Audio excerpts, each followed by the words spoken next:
এই জেনারেলদেরকে তাদেরকে AC prison ভ্যানে করে নিয়ে আসা হচ্ছে, তাদেরকে যেখানে রাখা হচ্ছে সেখানে তাদেরকে এসির ব্যবস্থা করা হচ্ছে।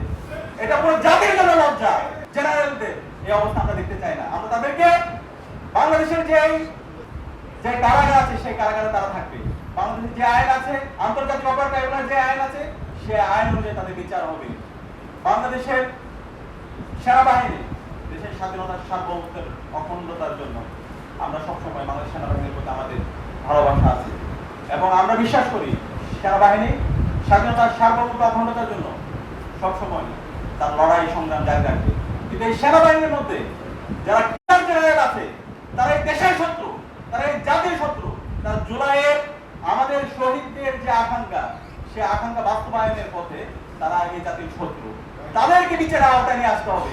কিন্তু আজকে দুর্ভাগ্যের বিষয়, আজকে আমরা দেখতে পাচ্ছি এই জেনারেলদেরকে তাদেরকে এসি প্রিজন ভ্যানে করে নিয়ে আসা হচ্ছে, তাদেরকে যেখানে রাখা হচ্ছে সেখানে তাদেরকে এসির ব্যবস্থা করা হচ্ছে।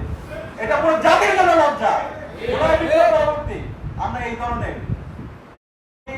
জেনারেলদের এই অবস্থা আমরা দেখতে চাই না। আমরা তাদেরকে বাংলাদেশের যে কারাগার আছে সেই কারাগারে তারা থাকবে। বাংলাদেশের যে আইন আছে, আন্তর্জাতিক অপরাধ ট্রাইব্যুনাল যে আইন আছে সেই আইন অনুযায়ী তাদের বিচার হবে। তারা যে করেছে, তারা যে আইন অবলম্বন করেছে, যে সাথে জড়িত আছে সে অনুযায়ী তাদের বিচার হইতে হবে। এই বিচারের সাথে যারা জড়িত আছে আমি আন্তর্জাতিক অপরাধ ট্রাইব্যুনালকে এবং অন্তর্বর্তীকালীন সরকার অনুরোধ করব